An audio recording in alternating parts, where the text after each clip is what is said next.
Olá, queridos, sejam muito bem-vindos a mais um Maranata em Casa. Esperamos que esse tempo de compartilhar um pouco a palavra de Deus seja um momento abençoado e muito edificante na sua vida. Bom, nós estamos trabalhando uma série chamada Um Mês para Viver e, como vocês puderam perceber, essa série se baseia numa única pergunta. Se nós tivéssemos apenas 30 dias de vida, o que nós mudaríamos nas nossas atitudes, nos nossos comportamentos, na nossa vida? Pensando nisso, nós falaremos hoje sobre amar completamente. Bom, no último domingo nós falamos sobre essa temática e, diferente da semana passada, que falamos um pouco da paixão, o amor ele é diferente. A paixão ele é movida por um estado emocional.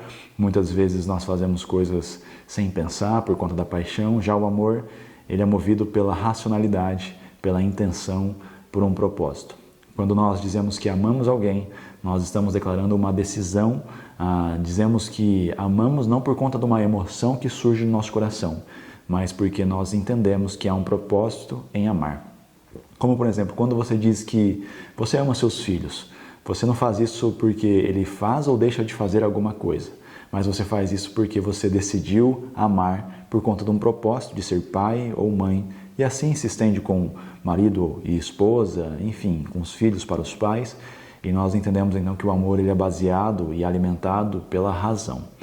E diante disso, nós tentamos entender um pouco como é o amor bíblico, como nós conseguimos encontrar essas definições através da palavra de Deus. E em João 15:13 diz assim: ninguém tem maior amor do que aqueles que dão a sua vida pelos seus amigos. Ninguém tem maior amor. O que Jesus está dizendo aqui é que o maior amor, o amor mais completo, é aquele que se doa para o outro, aquele que é capaz de entregar a sua própria vida.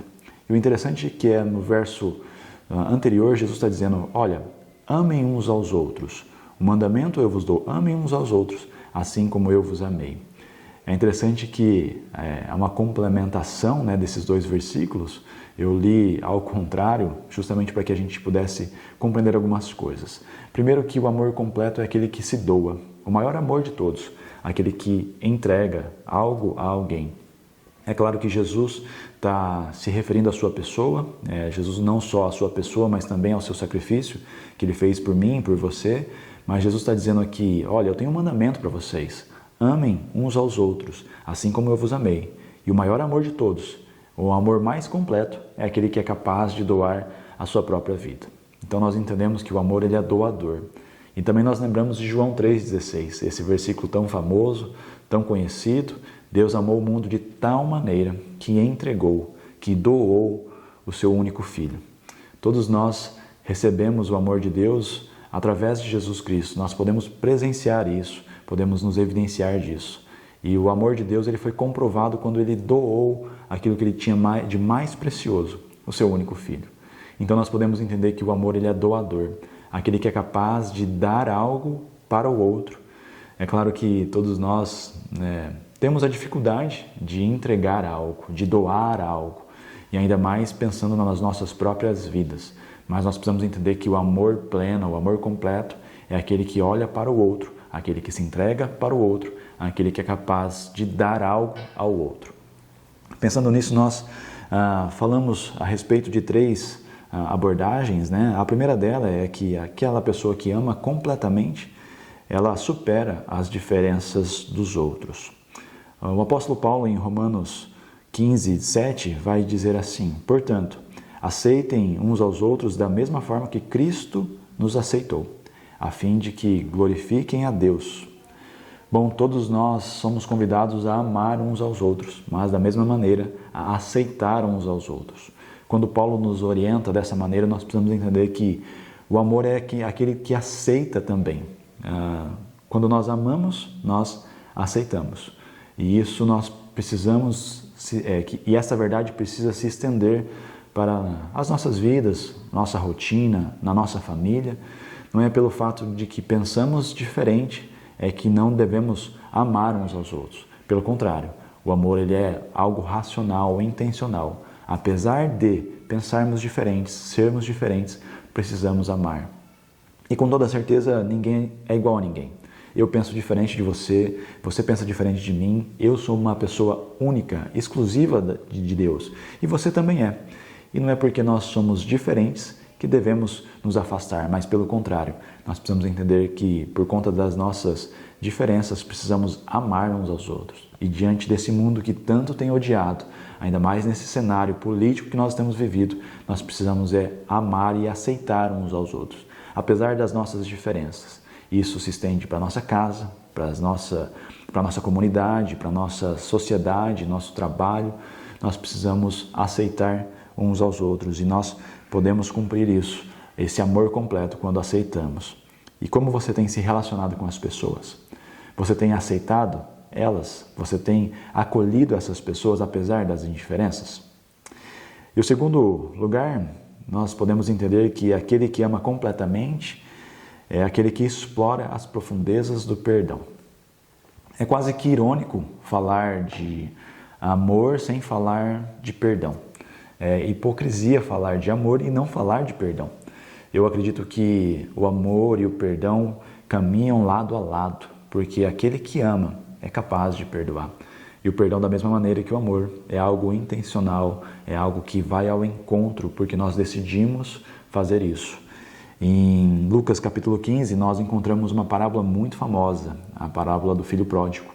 Um jovem que antecipadamente pede para o seu pai a sua herança e ali, depois de recebê-la, ele sai para o mundo e começa a gastar de forma descontrolada, sem gestão alguma, e em certo momento toda aquela herança chega ao fim. E por conta disso ele vai trabalhar como escravo. Ali, por conta da falta de recurso, começa até a comer as comidas dos porcos. Em certo momento ele cai em si, percebe que tudo aquilo que ele fez é errado e ele começa a pensar consigo mesmo: se eu voltar para a casa do meu pai e pedir para que ele me aceite como escravo, eu pelo menos vou ter comida. E assim acontece. Ele volta para a casa do seu pai, mas algo interessante que no verso 20 vai dizer assim: estando ainda longe, estando o filho ainda longe, o pai o avista, cheio de compaixão, cheio de amor, ele corre em direção ao seu filho, abraça e o beija. Este, com toda certeza, é o retrato de Deus, de um Deus perdoador. Um Deus que não se importa com as coisas que o filho fez, não sequer questiona por onde ele andou, como ele gastou a sua herança, mas um Deus que está esperando o filho ansiosamente. Eu imagino talvez na janela da sua casa, na sala, na porta, e ao avistar o filho, ele vai em direção a ele, ao encontro, porque Deus é um Deus que nos perdoa, apesar daquilo que nós fazemos. E isso precisa se estender para a nossa realidade. É claro que é muito desafiador perdoar, mas quando nós amamos completamente, somos convidados, chamados para perdoar. É interessante uma frase de George Herbert que diz assim: quem não consegue perdoar, destrói a ponte sobre a qual terá que passar. Curiosamente, aquele que não perdoa é como se fosse alguém que vai se destruindo com o tempo. O que Jorge está dizendo aqui é: precisamos perdoar, porque se nós não perdoamos, nós estamos nos destruindo uma ponte pela qual nós iremos passar. E esse é o nosso chamado agora, para perdoar, porque aquele que ama completamente é capaz de perdoar. E o perdão não surge como uma emoção apenas, mas o perdão é algo racional. Nós precisamos entender que o perdão é intencional. Nós precisamos perdoar porque há um propósito maior no amor. Perdoamos porque nós amamos. E amar completamente é perdoar. E como está o seu coração hoje? Você tem perdoado? Ou você tem guardado as amarguras dentro do seu coração? Talvez o convite para você hoje é: perdoe. Perdoe apesar das ofensas, das palavras, daquilo que você sofreu, mas perdoe. E por fim, quem ama completamente valoriza os atos de amor. Em Lucas 17, nós vemos uma história dos 10 leprosos. Em certo momento, Jesus se encontra com esses homens e, compadecido deles, pede para que eles vá até o sacerdote demonstrar que eles estavam curados. E assim eles fazem, acreditam em Jesus, e em certo momento, no meio do caminho, todos eles recebem a cura. Mas o interessante é que apenas um volta para agradecer a Jesus. E quando ele faz assim, Jesus não só traz a vida do mundo de volta para aquele homem, a sua vida da sociedade, mas leva e entrega como um presente àquele homem a vida eterna. O que eu posso entender é que quando nós voltamos para as pessoas que nos amam e nos dá de presente atos de amor, nós precisamos valorizar. É interessante que aqueles 10 homens naquele dia receberam presentes. 10 receberam presentes, mas apenas um teve a oportunidade de abri-lo. Todos nós, com toda certeza, recebemos algo das pessoas. Palavras, gestos de carinho, presentes. Mas a minha pergunta é, será que nós valorizamos? Será que nós temos valorizado esses atos de amor? Nós precisamos entender que aquela pessoa que ama completamente valoriza as pessoas, valoriza cada gesto de amor, cada amor que vem ao nosso encontro. E esse é o nosso terceiro desafio, de entender que aquela pessoa que ama completamente é aquela que valoriza as pessoas. Será que precisamos esperar as pessoas morrerem para enviar flores como gesto de gratidão? Ou será que nós podemos fazer isso hoje? Precisamos entender que é momento de valorizar também as pessoas. Bom, esta foi a mensagem do último domingo. Espero que vocês tenham sido abençoados e que vocês também sejam desafiados, assim como eu fui ao ler esse livro e estou sendo também desafiado a cada dia.